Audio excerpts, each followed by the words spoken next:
Be strong.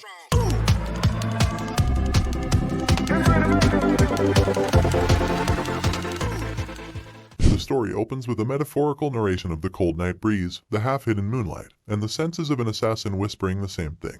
In the next instance, we meet our main protagonist, Leon, who receives compliments on his good work. Leon kneels and looks up at the voice that compliments him, thanking the respected Sir Daruth Robert. Daruth glares at our hero as he narrates that he has been told he will be killed by the man standing in front of him tonight. He comments on the fitting performance of the protagonist as the Shadow Chief, and commends that it is because of him that the family has been growing in power faster. Leon humbly expresses that he has just been doing what he should have, but in a slight change of tone, Daruth asks him if he thinks the Shadow needs freedom. And following this question, our hero answers that they, Shadows, are not capable of questioning anything that has been commanded to them, and are to only follow the orders given to them by their masters. But just then, our hero is startled when Daruth questions why he had acted on his own when he knew of this rule in fact. Leon is taken aback by the extreme pressure and tense situation, as Daruth asks why he had undone the brainwashing. He glares at Leon as he kneels before him, wondering how Daruth has come to know of this. We are then enlightened about what brainwashing actually is. It is the method that the Robert family uses to control their assassination organization, Shadow. It is elaborated that they buy or kidnap children, and make them work as assassins their entire lives for the sake of the Robert family, engaging in all kinds of wicked activities. And our hero continues to narrate that, simply put, they groom the children into becoming their loyal dogs. However, he coincidentally was able to break free from these chains. Wondering how the man is able to confront him, he asks Daruth how he knows. Daruth then explains that he and the other assassins have two collars, one is for brainwashing, and he snaps his fingers to reveal the second collar. And just then, our hero feels a sudden intense pain in his chest. He bleeds from his mouth, and continues to wail in agony and excruciating pain. He grabs hold of his chest firmly and wonders what kind of pain this is, expressing it to be as if his heart is being sawed in half. A dark red aura surrounds Leon as he glares upon the torturer in front of him, and Daruth explains it to be the rage worm. He explains that there is an insect in his body that eats away at his heart upon his command, and this is the worst kind of enchantment that there is, allowing them to look into the emotions of the slave. Leon is startled and dazed in anger as he calls out at the sickening act, and he yells at Daruth, questioning if brainwashing them wasn't enough that they had to feed them rage worms too. Daruth, however, contradicts the fair and righteous comment as he tells himself to be thorough, and he elaborates that there is a saying that every person wears a mask. He continues to tell that his mask just happens to be thicker than others. This is when we get to know about the backstory of our hero. Leon says that he was kidnapped at an age he does not remember, and he was raised as the Robert family's hunting dog. He solemnly expresses that he was the head of the Shadow, and lived his life without any emotions or a mind of his own. He continues that coincidentally, he was able to learn a breathing technique called the Fire's Ring, and to prove that this was the divine skill of the best swordsman, he broke free from the brainwashing. But he expresses that he thought he would be met with freedom, yet he wonders why he has had to meet with death instead. He dwells into deep despair as he questions his life, and wonders what kind of sins he has committed to die such a meaningless death. However, just then, something flares up his spirit and he picks himself up, gritting his teeth and determined that this cannot end like this. He stands up, startling and surprising Daruth, who asks how he can even stand up in such a state. Leon's eyes glow and he glares at his opponent, preparing himself to attack. He is determined to take his arm or even just inflict a small injury. Our hero bravely leaps forward and approaches his torturer, screaming in full spirit and fury, expressing he won't just die so pathetically. Daruth sees the wrath of the slave approaching him, and he immediately raises his arm to counter. He slashes through our hero's body in just an instant. In the blink of an eye, we see our hero's body cut through with a sharp cutting slash, blood sputtering out, and his head rolling over on the ground as his eyes fill with emptiness. Daruth stands before the corpse of the dead slave as he contemplates that he thought he had prevented everything. But he is surprised that the slave has undone the brainwashing, and even attacked him through the pain of the rage worm. He then makes his leave and notices a small cut on his hand, wondering when was the last time he was injured. He's annoyed at being bitten by his own disposable hunting dog. Other assassins and caretakers make their way instantly to the scene as Daruth calls them to take care of the mess. Just then, we see that our hero has not yet given up, his eyes still glaring at the torturer stepping away in disgust. He contemplates the fact that Daruth is the strongest, and there was no way he would have won against him. Our hero dwells in despair and hopelessness as he slowly lets go, thinking that there is nothing that he could have done. But just before he gives up, the realization dawns upon him, and he contemplates his regrets, expressing that he is upset about living a life without a reason, being humiliated and manipulated all his life, and that he cannot complete the Fire's Ring. He calls out desperately, exclaiming that he does not care if he fights a devil or a god, he wants to get revenge no matter what. That's when a charm starts to glow right beside him. A system window opens up, and displays that he has been chosen by rage, and his body will now be possessed. But then, the system window turns red, expressing that the body of the vessel has died, and chaotically displays an error on the screen. In a change of setting, we are brought to a sunny and bright field where birds are chirping, and the sun shines brightly. A woman's voice holds a toy in her hand as she calls for someone named Sunny to look at her, and a baby's voice echoes as he reaches out his hands at the woman, calling her mama. The woman asks the baby what he thinks the toy is, and the baby mutters the words, for his baba. The woman is in awe of the child and picks him up, holding him close to her chest. But the baby appears to be somewhat annoyed. The baby expresses that he still cannot get used to this, and the voice of our hero once again narrates, telling us that the woman cuddling him is Sylvia. He continues to tell us that it is still hard to believe, while Sylvia holds him up in the air and playfully asks him to try and say mom. Leon states that it is still hard to believe that he has been reincarnated as a woman's child. With all the memories of his past life as an assassin, he first thought that he had been dreaming and sleeping for the past 100 days, and he did not wake up from a dream no matter how much he slept, so he accepted the fact that he has been reborn. Sylvia holds Leon in her arms as she mentions that the weather is good today, and she wishes for the patriarch to be back home soon, so he can give him a handsome name. Leon gazes over at the woman holding him, and points out that she can't keep calling him Sonny forever. But in other news, he also mentions that the patriarch must be busy since he has not shown his face in the past 100 days.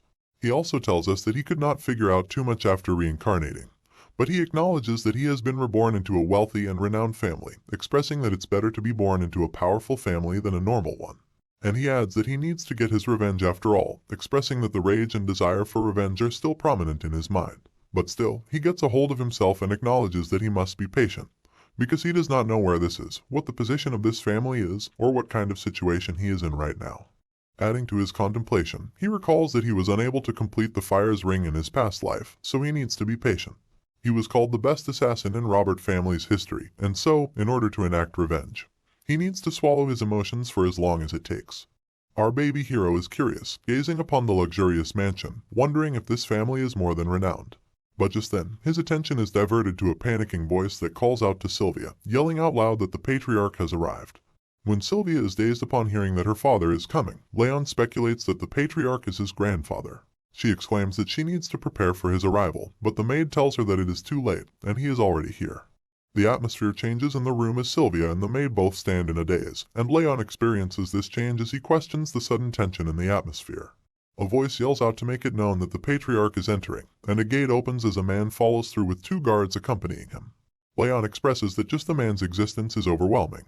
A royal gown flutters in the air as the man steps into the room, making our young hero squeak in a baby voice. He speculates and acknowledges the man who has approached him, and Sylvia greets her father in respect. The man has a beard, and he questions if the baby that Sylvia holds is his grandchild. This is when Leon realizes his identity. He points out the golden blonde hair of the man, the flame-like red eyes, and his ice-cold aura. He explains the man to be the zenith of this continent, the northern king of annihilation, Glenn Zychart. Our baby hero appears to be concerned and dazed as the patriarch gazes upon his grandchild, and wonders how the hell he got reincarnated into the most powerful family on the continent. Sylvia asks her father if he wants to hold his grandchild. All the while, our baby hero deems such a fate as ironic. Glenn, the esteemed patriarch of the house, exclaims that the baby will be named Leon, suggesting that the meaning of the name is to live like a shadow, as if the warrior is there but also not there. Leon's baby eyes widen at this statement. It's hard for him to process how he was given the same name as his past life. Night falls upon the land eventually, and moonlight shines through the room as Leon pretends to be soundly asleep in his cot. But actually, he is wide awake and wondering if everyone else has gone to sleep. He sits up and contemplates the fact that after 100 days, he now finally has his chance. He elaborates that he was always sleepy. Every time he would wake up, Sylvia would always be by his side, ready to cuddle him up. That didn't allow him to use his mana, but now, finally, he is able to sleep in a separate crib. Sighing in satisfaction, he expresses that he should get started. He sits upright, crossing his legs to perform a certain stance, calling upon the fire ring ability. Our baby hero explains that this continent's normal training method uses breathing styles. One absorbs nature's energy and gathers the aura in the energy core. However, he adds that the fire rings he has obtained use a different path. Enlightening us about the workings, he elaborates that when a mage uses his energy, it shapes the heart's ring, growing his overall physical abilities and energy manipulation techniques. Because of this, he mentions that this type of breathing technique is the best to become a perfect martial artist. Moreover, this sort of breathing technique has the advantage over transcendents like Deriv, who don't know its full capabilities. And so, he expresses that by using the fire's ring, one can grow their mentality and body. He desires that if he can make the Zychart's swordsmanship his own, Defeating and enacting revenge upon Daruth won't just be a dream. Analyzing himself, he is skeptical, but he points out that it's because of such a premature body, filled with freezing energy, that his body felt cold even after sleeping for more than 20 hours. He closes his eyes to analyze how many places are blocked, realizing the number to be 9. He concludes that at this rate, he is going to die due to his circuits being blocked by the cold. He knows that he needs to break through them using the fire's ring, but he expresses that throwing away such highly pure cold energy is a waste, although he questions if he can fuse it with the fire's flow and circulate it throughout. Some time has passed, and our baby hero has concluded his training. Although he thinks that it is slow, he is still making very good progress. Just before he decides to move on to the next stage, he feels a bit agitated. He acknowledges that his body is tired, questioning the stamina of this premature body getting tired after such little training. But our poor baby can't help it, and he feels the weight of his eyes as he slowly closes them to sleep. Leon has soundly slept in his crib, and this is when Glenn, the patriarch, emerges from the shadows to observe his grandchild. He raises his hand above Leon's head, and small sparkles of energy twinkle around him. Night changes into day, and the sun shines upon the window of the huge and luxurious mansion. The cutest protagonist, Leon, crawls on the floor muttering nonsense, and Sylvia follows him throughout, encouraging him to crawl a little more while playfully squealing in joy. But Leon seems to be distressed and annoyed, expressing that playing with Sylvia is a pain. I mean, our dude has the mind of an adult, and playing and pretending to be a baby like this makes him want to kill himself. Sylvia, however, cannot have enough of cuddling with her child, as she fiddles with him and calls him playful names. All the while, our poor hero gets more and more annoyed, exclaiming that enduring the cold energy is better than this. This goes on when suddenly Sylvia is called upon by a strange voice, and her attention is diverted towards the man who calls for her. Her face immediately lights up as she turns to face the source of the voice and calls the person the saint. The saint takes a slight bow to pay his respects to the lady, but requests her to simply address him as sir.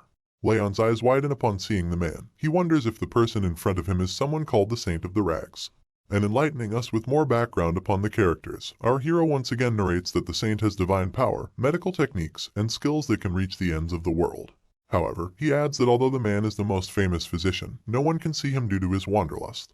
Coming up close, the saint gazes upon the baby, expressing that he came to see Sylvia after hearing about his birth, and he picks up Leon to gaze upon him closely. He compliments the red eyes and the blonde hair of the baby that he inherited straight from his beautiful mother. He then asks the name of the child, and at first, Sylvia hesitates to answer, but she says that the name of the child is Leon. The saint is taken aback, questioning if they named the child while knowing that it means shadow. Sylvia hesitantly agrees with the speculation, and the saint follows up with disappointment, not understanding what Glenn was thinking before naming the child. Leon observes his expressions, as he notices that the two are being quite casual with each other.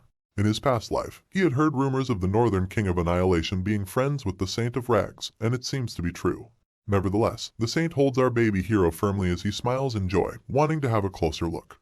He then places his hand over the baby's body, and a strange energy flows and glimmers over our hero. The saint notices that there is something wrong, as is apparent by his facial expressions. Sylvia also notices this and asks the saint about it, and the man tells her that the baby has the bitter cold curse. He gives back the baby for Sylvia to hold, as he continues to elaborate that the baby's energy circuit has been blocked off by ice energy. If they treat him concurrently before his future checkups, he will not die. However, he also lets Sylvia know of the sorrowful fate, that the baby will not live for a long time if he is left untreated. Sylvia's eyes widen in shock, and her voice starts to shake as she states that the saint is lying. She does not believe this to be true. And just as the saint tells her about writing a prescription to start the treatment, a voice calls out to interrupt him. The voice belongs to a maid, who rushes forward to the saint to tell him that the patriarch is looking for him. The saint lets her off, telling her that he will be there with the patriarch once he is done with the conversation. But the maid insists that the patriarch wants to see him right now. Accepting the call, the saint hesitantly takes his leave, expressing that the patriarch cannot get his timing right. Observing the situation, Leon thinks that knowing about the disease does not change anything, because as long as he can complete the fire ring on time, such a curse won't be an issue. This is when a teardrop falls onto his face, making him halt in his thoughts. Our baby hero gazes upon the crying face of Sylvia, who still believes it to be a lie. She sniffles and expresses that she cannot lose her child like this, and she refuses to accept that he is dying. Sniffling and silent tears turn into wails and screams of agonizing pain as Sylvia falls to the floor, firmly holding her baby. She promises that she is going to make it better, no matter the cost. She is still in denial that her child is sick with a deadly disease. Leon's eyes widen and his heart skips a beat. He wonders what this emotion is, and he expresses that his heart is aching. He sees himself observing the poor woman, telling himself that he does not wish to see this. Among the wails and the screams, Sylvia suddenly stops crying when her baby's hand touches her face to wipe off the tears. She gazes upon her baby closely with her eyes full of shock, and Leon reaches for her in an attempt to call for her, until he manages to mutter the word mommy. Meanwhile, Glenn was busy engaging in a conversation with the saint, when suddenly, a commotion rises from the other room, diverting their attention. The voices of the maid yell and call for Lady Sylvia to stop, and Glenn questions what the ruckus is all about. The maid follows after Sylvia as the yelling continues, and she warns her that the patriarch is inside the room. The door breaks open, and Sylvia barges into the room despite the maid's best efforts. She glares at the patriarch while she huffs and puffs to catch her breath. The red eyes of the patriarch, Glenn, glare at his daughter as he confronts her about the reason for this ruckus. He mentions the rude and unsightly behavior, demanding a suitable answer. But he stops mid-sentence when he sees his daughter kneeling before him on the floor with tears in her eyes, begging him to save her child. Starting right off where we left, Sylvia is seen begging the patriarch to save her child. However, the patriarch does not seem to be bothered as he sips away on his tea. Being persistent as she is, Sylvia exclaims that the patriarch is well aware of the child's state and how much the child means to her. She repeatedly asks him to save him. But adding to the bleak and tense atmosphere, the patriarch coldly questions why he would want to save someone who cannot contribute to the family. He expresses that the child is an example of how difficult a martial artist's life is. Sylvia continues to persuade the patriarch as she mentions the child to be his grandson. But he is not fazed. The most he can do for the child is to give him the Zygarde name, and he asks his daughter to be thankful that he is being generous even with such an offering. Of course, Sylvia's tears do not appear to stop as she wails and screams for her father. The cruel man then asks the guards to take her away, and the brutish men drag her out of the room. Sylvia's screams and wails can be well heard across the mansion, as she desperately shouts at her father to save her child. The cries do not go unnoticed because the saint observes this commotion. He sighs in disappointment and calls the patriarch stubborn. This is when, in a shocking turn of events, the saint questions what the patriarch plans to do now when he has called him to look upon his grandson's condition. The patriarch overlooks the confrontation and quietly sips on his tea, asking the saint to give the details.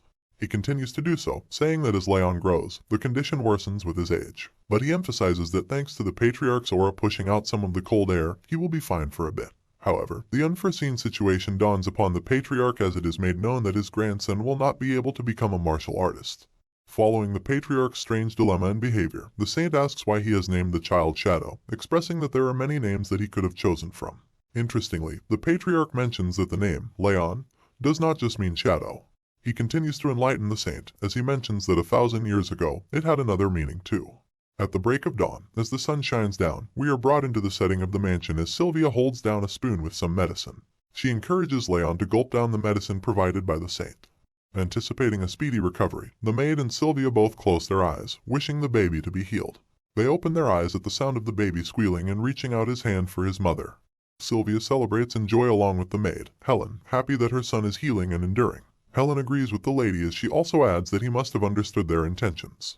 Holding her son firmly in her arms, Sylvia draws Leon closer as he contemplates feeling better. He notices the medicine to be the fire attribute medicine, which is creating warm air to push out the cold air from his mana circuits. Satisfied with the results of the medicine, Sylvia encourages and playfully asks if her son understands her intentions. Our baby hero nervously and hesitantly accepts taking in more medicine. Fast forwarding a couple of years, we are brought to a setting where our baby hero has grown. He narrates to fill in the gaps for us. Leon says that he started training after taking the medicine, and after achieving a groundbreaking first fire ring. 2 more years of training have passed. All grown up, our baby hero is not so baby anymore, and he expresses the same emotion as he continues to narrate his daily routine from the last 2 years. After playing with Sylvia and Helen around nap time and midnight, he would always train. Even more time has passed since the start of his training, and now our hero is 5 years old. We see a grown-up Leon sitting upright on his bed as he smiles in satisfaction, and a system window appears in front of him showing his achievements at such a young age. The window highlights that he has now finally achieved the 2nd Ring of Fire. By this time, it is revealed that Leon has managed to create the 2-star Ring of Fire. Leon observes and gazes upon the message window as he contemplates the factors of the 2-star Ring of Fire. He elaborates that at this stage, the flames revolve in cross formation, and his energy observation gets more sensitive. The deep contemplation and celebration are, however, interrupted by Helen, who calls for Leon, expressing that he is up early this morning. She asks if she can take his laundry, and Leon approves. He observes Helen work her way through his laundry, as he realizes that she cannot see the message window appearing before him. And now we learn, as Leon tells us, that the message windows first started appearing when he obtained the 1-star fire ring. In a flashback, our hero narrates that he did not know what it was at first, but he soon realized it to be a comfortable status window that lets him check all his stats. He also mentions Helen's strange reaction when he first started interacting with the window. He expresses that it was evident that the message was only available to him. Continuing the deep contemplation, Leon expresses that although he has now achieved the 2 stars, his low stamina and the bitter cold curse remain.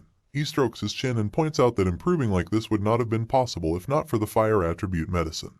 Dwelling back on past events, he expresses that during these 5 years, Helen and Sylvia, along with everyone at the annex, have been looking after him diligently, taking care of him like a prince.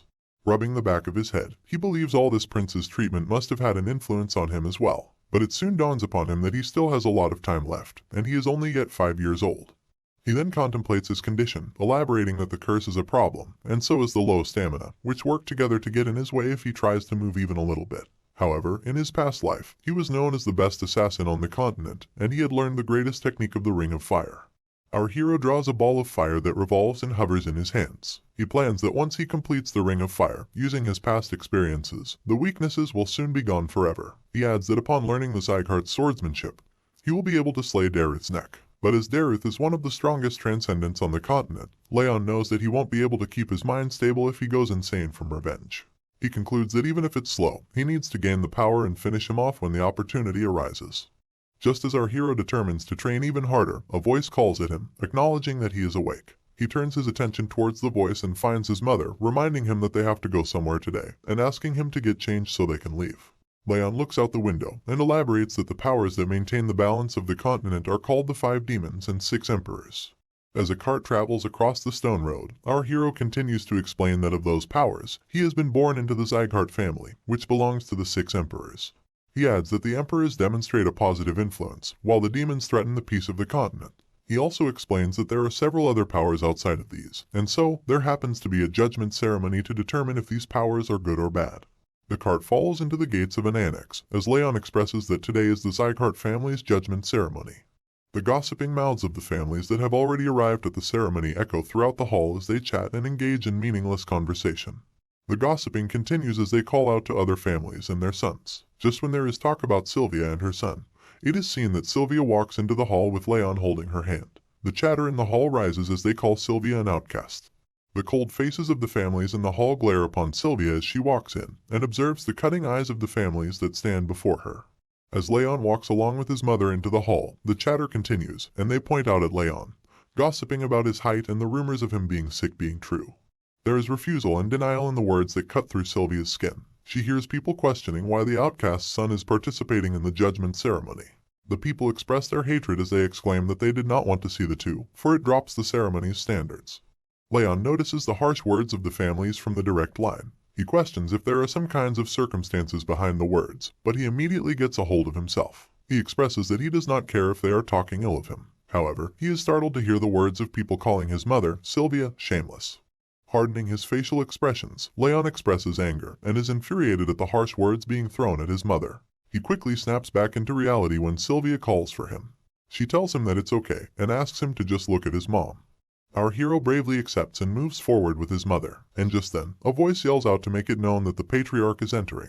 He contemplates the long time since he has seen his grandfather, as our hero gazes upon the shiny attire that the patriarch holds as he walks up to his throne. The powerful presence of the patriarch is known, as he sits on the throne and the announcer yells out his name. Glenn acknowledges that everyone has arrived at the ceremony, and Leon glares upon what is to happen next. The patriarch's hand swishes, and a giant sword appears before the people in the hall. Leon is taken aback in nervousness as he questions if it is the sword of judgment. And then, the heavy voice of the patriarch calls out for the judgment ceremony to begin. Glenn Zygarde has made the judgment sword appear in front of the audience for the judgment ceremony, which our hero explains that upon placing one's hand on the stone sword, the sword determines the mana ability that they possess. Glenn glances upon the audience when the announcer calls for the name of Baron Zygarde to begin the ceremony. Baron sits up enthusiastically at his call to be acknowledged. Leon observes Baron approach the stone sword, and he explains that from the age of 4, the skull of the child begins to close up, and from then on, the child's mana ability remains stagnant. Loud and shining energy flares up around the hall atmosphere as Baron holds his hand upon the stone sword. Leon adds that this place is where the judgment ceremony takes place to determine the kid's mana ability. Green energy illuminates the hall, and applause follows as the audience discusses and judges the light that is being emitted. They conclude it to be the wind ability of great quality and applaud the boy. The patriarch also commends the great ability, commenting it to be an attribute well suited for a swordsman and encouraging the child to channel the wind forth. Next up, a boy from the vassal family of Runan is announced to come forward, and he sits up to acknowledge his call. Observing and judging the different patterns and interactions, Leon concludes and explains that how far the light travels indicates the mana's purity, while the mana's attribute is determined by the sword's tip. He elaborates that this is how the Zygarde family determines their talent. He also observes the cheering and enthusiasm among the families as they applaud Runan for his ability, commending his family name and comparing him with Burin. Leon notices that these people value their talent just as much as they value their life. And so, he guesses that he won't be able to display good results. Although the Ring of Fire is on the 2-star levels, his mana circuits still have a lot of cold on them. But truth be told, such things don't really matter to our boy. Just in time, the announcer lastly calls for our hero, and he feels the intense glares and sights of disgust that the families portray at him. The patriarch joins this sentiment, and Leon is called forward. Sylvia smiles and calls for her son to proceed, and Leon obeys. He knows that he does not anticipate extraordinary results, he just needs to find a mana attribute that best suits this body. Sylvia guides Leon as she tells him to do the same as the other kids, and Leon listens. He steps forward and sighs nervously, before placing his palm on the stone sword. Surprisingly, a loud golden light is emitted through the stone sword, and our hero's eyes widen at this sight. He wonders what this light represents. The light blinds his vision, and he instead sees a sight of a man standing in front of him with demonic creatures observing from the side. He questions what all of this means. Demonic creatures glare viciously over the man standing in front of them, and Leon sits behind for cover as he witnesses this strange phenomenon. He wonders who the man is that stands in front of him, and before he could muster another thought, the man holds up a shiny sword that glows brightly illuminates the sky. The man swings the sword with full force as he grips the handle firmly, and the sword strikes through the demonic creatures that approach him while wailing in agony. A loud blast follows right after, and Leon snaps back into reality to acknowledge the task at hand, the stone sword. Just as he glances over at the sword, he is taken aback to find out that the light that emitted has not even made it to the halfway mark. Laughter and hysteria follow right after as the families taunt Leon for his light reaching such a low point, not to mention that it doesn't even have a color. The patriarch remains silent, observing the unfortunate outcome of his grandson's ability.